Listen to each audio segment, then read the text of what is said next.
سنت شیری بیان خطیب پاکستان حافظ القاری غلام سرور رضوی دعوت برکاتہ عالیہ وہ اپنا اظہار خیال انشاءاللہ 15 منٹ میں پورا فرمائیں گے.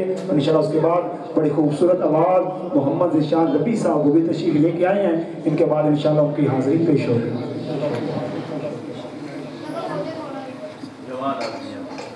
تاجدار ختم نبوت منصب کا نبی تاجدار ختم نبوت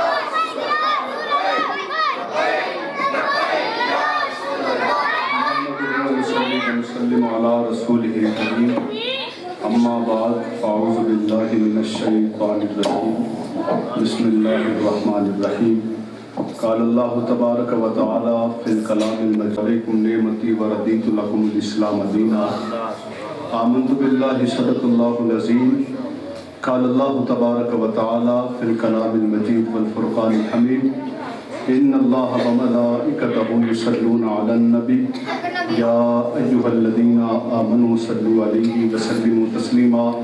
محبت کے ساتھ پڑھیے گا صلاۃ و سلام علیک یا رسول اللہ. صلاۃ و سلام علیک یا سیدی یا محمد اللہ وعلی آلک و اصحابک یا سیدی یا نور اللہ. بندہ پروردگارم امت احمد نبی دوست دارے چار یارم تابع اولاد علی مذہب حنفیہ دارم ملت حضرت خلیل خاک پائے غوث اعظم دیر سایہ ہر ولی. صدیق عکس حسن کمال محمد است فاروق دل جاہ جلال محمد است عثمان ضیائے شمع جمال محمد است حیدر بہار باغ اتصال محمد صلی اللہ تعالیٰ علیہ وسلم. جس سہانی گھڑی چمکا طیبہ کا چاند اس دل افروز سعد پہ لاکھوں سلام. جن کے جلوے سے مرجھائی کلیاں کھلیں اس گلے باغ منبت پہ لاکھوں سلام. اندھے شیشے جلا جل دھمکنے لگے جلوہ ریزی دعوت پہ لاکھوں سلام. جس سے کھاری کوئے شیرائے جاں بنے اس دلال حلاوت پہ لاکھوں سلام. ان کے آگے وہ حمدہ کی جابازیاں شیر غران سطوت پہ لاکھوں سلام. الغرض ان کے ہر منہ پہ لاکھوں درود ان کی ہر خوب و خصلت پہ لاکھوں سلام. ان کے ہر نام و نسبت پہ نامی درود ان کے ہر وقت و حالت پہ لاکھوں سلام. بے بناوٹ ادا پر ہزاروں درود بے تکلم ملاحت پہ لاکھوں سلام. فتح باب نبوت پہ بے حد درود ختم دور رسالت پہ لاکھوں سلام. مصطفیٰ جان رحمت پہ لاکھوں سلام. شمع بزم ہدایت پہ لاکھوں سلام صلی اللہ تعالیٰ علیہ وسلم. حضرات محترم سامعین حضرات علماء کرام مفتیان کرام اور عوام اہل سنت تمام کو میری طرف سے السلام علیکم ورحمۃ اللہ وبرکاتہ. کیونکہ میں ایز اے مہمان خصوصی تھا اور حضرت نے مجھے کہا کہ آپ نے یہاں پہ خطاب کرنا ہے. ویسے طریقہ ٹھیک نہیں ہے, سمجھ آ رہی ہے نہیں, طریقہ ٹھیک نہیں ہے. جن کو بلایا جاتا ہے موقع بھی انہی کو دینا چاہیے, کیونکہ ہر بندہ اپنا ٹائم نکال کے آتا ہے اور ٹائم نکال کے اگر آپ نے کسی سے ٹائم لیا ہے کتاب کے لیے یا ثناخوانی کے لیے تو جب آپ دوسرے بندوں کو بیچ میں حائل کریں گے تو ان کا ٹائم مارا جاتا ہے, وقت مارا جاتا ہے. یہ طریقہ ٹھیک نہیں ہے. ہم نے اپنے آپ کو بدلنا ہے, ہم نے چینج کرنا ہے. ہم وہ لوگ ہیں جو یہ چاہ رہے ہیں کہ ملک پاکستان میں نظام مصطفیٰ صلی اللہ علیہ وسلم آ جائے. سارے یہی چاہتے ہیں نا بھائی. علامہ صاحب میں نہیں واقف ان سے جو بھی خطاب کر کے گئے ہیں، ان کی جتنی بھی تقریر کا لب لباب تھا وہ یہی تھا کہ ہم یہ چاہتے ہیں کہ ملک پاکستان میں ایک نظام آ جائے. وہ نظام ہے جی ہم ڈنڈا دے کے یا زور دے کے کسی کو قائل کر لیں گے، ایسا کبھی نہیں ہوگا. قبلہ سعد حسین رضوی دامت برکاتہم اللہ جی یہ کہتے ہیں کہ بڑھ کے ہم نے ساری زندگی ماری ہے، لیکن یہ وقت ہے عملی طور پر کام کرنے کا.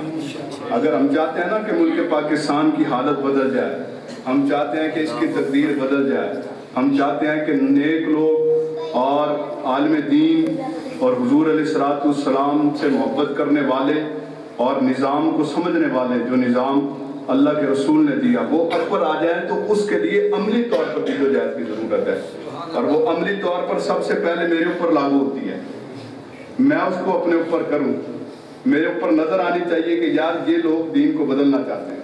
اس کے لیے کیونکہ تحریک لبیک یا رسول اللہ کے کارکنان بھی یہاں پر بیٹھے ہوئے ہیں اور دیگر دوست بیٹھے ہیں، تربیت کے حوالے سے میں ذمہ دار ہوں. پی پی 161 کے اندر ایز امیر یہاں پہ میں ورک کرتا ہوں. تو تربیت کے حوالے سے جو کارکن ہے وہ نظر آئے کہ یار یہ کچھ کرنا چاہتے ہیں، یہ اس کا اٹھنا، اس کا بیٹھنا، اس کا چلنا، اس کا پھرنا، اس کی آپس کی جو گیدرنگ ہے جن کے ساتھ وہ تعلق رکھتا ہے، صحبت، اس کی یہ نظر آنی چاہیے. اگر یہ چیز آپ کے اندر نظر آئے گی، آپ کسی کے دروازے کے اوپر جا کے دستک دیں گے نا اور اس سے کہیں گے جی ہم دین کے لیے آئے ہیں اور آپ کا ہمیں ایک ووٹ چاہیے یا آپ کی ہمیں سپورٹ چاہیے، آپ ہمارے ساتھ کھڑے ہوں، تو یاد رکھیے گا سب سے پہلے وہ آپ کا کریکٹر دیکھیں گے. تم دین لانا چاہتے ہو، تمہیں تو وہاں پہ میں نے پھٹے کے اوپر بیٹھے ہوئے دیکھا. تم دین لانا چاہتے ہو، وہاں پر کھڑے ہو کر جناب تم چوکوں کے اوپر کھڑے ہو کر ماں بہن بیٹی کو چھیڑتے ہو. تم دین لانا چاہتے ہو، تمہارا تو کریکٹر یہ ہے، کردار تمہارا یہ ہے. ہم نے اپنے آپ کو بدلنا ہے. اور یہ صرف یہ نہیں ہے کہ کارکنان کے لیے، آپ کے لیے بھی ہے کہ مسلمان جو ہے نا وہ ایسا ہے کہ میرے محبوب علیہ السلام نے ارشاد فرمایا کہ مومن ایک جان کی طرح ہے، ایک جسم کی طرح ہے کہ اگر کسی کو کہیں پہ تکلیف پہنچے نا تو اس تکلیف کو محسوس کرتا ہے. اب مجھے یہ تکلیف ہے، میں یہ بیان کر رہا ہوں کہ یہ ہمارے دوست ہیں، دور سے آتے ہیں، ان کو ہمیں ٹائم دینا چاہیے پہلے. ہم تو پھر بھی آپ سے ملنے گے، یہیں پہ رہتے ہیں. ایک جسم کی طرح ہمارے اندر یہ چیز نظر آنی چاہیے، باتیں ہونی چاہیے. درد کو درد محسوس کریں، تکلیف کو تکلیف محسوس کریں. عذاب محفل کا خیال کریں. بھائی آپ سے میں مخاطب ہوں، آپ ادھر میری طرف دیکھیں میں کیا کہہ رہا ہوں. پتہ ہے حضور کی محفل کے اندر بیٹھے، عذاب محفل کا بھی پتہ ہونا چاہیے. صحابہ کرام علیہ رضوان جب حضور علیہ السلام کی مجلس میں بیٹھا کرتے تھے تو صحابی فرماتے ہیں پرندے آ کے اوپر بیٹھ جایا کرتے تھے، صحابہ کو پتہ نہیں چلتا تھا. ہماری دنیا بھی گپیں نہیں ختم ہوتی، محفلوں کے اندر بھی آ کے بیٹھے. تو یہ ہم نے اپنے آپ کو کب چینج کریں گے، کب بدلیں گے ہم. آیت میں نے پڑھی ہے، اس کی طرف آنے سے پہلے یہ چند باتیں تھیں اور آگے سے جو علامہ صاحب ہیں یہاں مسجد کے عرفان صاحب ہیں، ان کے لیے بھی ہے قاری عرصہ صاحب ہیں. موقع ان کو دیں جن کو آپ نے دعوت دی ہے، جن کے نام لکھے ہیں. اگر مجھے خطاب کے لیے بلانا تو پتہ ہونا چاہیے کہ آپ کا خطاب ہے، اوپر لکھا ہونا چاہیے. اگر کسی اور کو بلایا تو آپ اس کا پتہ ہونا چاہیے. سمجھ آ گئی یہ بات؟ یہ تربیت کے حوالے سے اللہ کرے میری بات یہ آپ کو سمجھ آ جائے. اور دوسری ایک قرآن کی آیت پڑھی ہے، اللہ تبارک و تعالیٰ نے اس کے اندر ارشاد فرمایا کہ میں نے دین تمہارے لیے مکمل کر دیا اور اپنی نعمت کو پورا کر دیا. وَرَضِيتُ لَكُمُ الْإِسْلَامَ دِينًا، اور جو دین میں نے تمہارے لیے پسند فرمایا وہ اسلام پسند فرمایا. اور اللہ تبارک و تعالیٰ یہ بھی چاہتا ہے کہ جو بندہ مسلمان ہو جائے اس سے یہ بھی چاہتا ہے کہ وہ دین کے اندر تسلب کرے.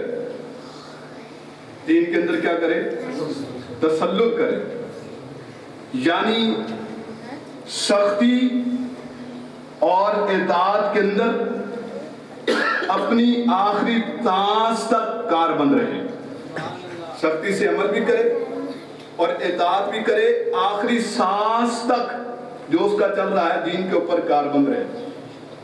اسلام کے مقابلے میں جتنے بھی دین ہیں، جتنے بھی مذہب ہیں، ان کو ہیج جانے. چاہے کوئی یہودی ہے، آج یہ بھی ہمارے اندر بڑی بات ہے. ہم یہاں پہ آتے ہیں نا، کوئی باہر سے آیا، سعودیہ رہ کے آیا یا امریکہ رہ کے آیا، تو جب وہ باہر سے آ کے کہتا ہے اے مسلمان نظام تو ان کافروں کا ہے. یہ ہوتی ہے نا بات, آپ کے سامنے بھی ہوئی, میرے سامنے بھی کئی دفعہ ہوتی ہے. وہاں پہ تو نظام ایسا ہے, وہاں پہ تو نظام ایسا ہے, یہودی ان کا نظام ایسا ہے, ان کا نظام ایسا ہے. کسی سے سب کو ہم نے ہیچ جانا ہے, اور سب کو پتا ہے ان کا نظام دکھاوے کا نظام ہے, ساری دنیا جانتی ہے. تو اپنے دین کے مقابلے میں تمام ادیان جتنے بھی ہیں تمام کو ہیچ جانے, ان کے سامنے ان کی بکت نہیں ہونی چاہیے. اور اگلی بات یہ ہے کہ اس دین کے فروغ کے لیے کوشش کرے کہ یار یہ دین ہے, اسلام ہے, میں مسلمان ہوں تو میں نے اس دین کو آگے پھیلانا ہے, آگے لوگوں کو اس کی دعوت دینی ہے, اس کے لیے کوشش کرے. اور اگلی بات یہ ہے, اللہ یہ بھی چاہتا ہے کہ جب یہ دین پھلے پھولے, اس کو فروغ ملے اور اس کو اللہ عروج دے تو پھر مسلمان اس کے اوپر خوشی بھی کرے, اس کے اوپر خوشی کرے. اور جب کہیں پر یہ دیکھے کہ یار تنزلی ہے, کہیں پہ مسلمانوں کی زبوالی ہے, کہیں پہ مسلمان پریشان ہے, تو انسان کا دل بھی پریشان ہو, انسان اس کے اندر پریشانی محسوس کرے اپنے اندر. تو یہ رب چاہتا ہے. اور اگلی آخر کے جو بات ہے وہ یہ ہے کہ رب یہ بھی چاہتا ہے کہ دونوں جہانوں کی کامیابیاں نبی علیہ السلام کی آمد کے بعد ختم ہوتی ہیں تو یہ حضور کی ذات کے اوپر جا کے ختم ہوتی ہیں.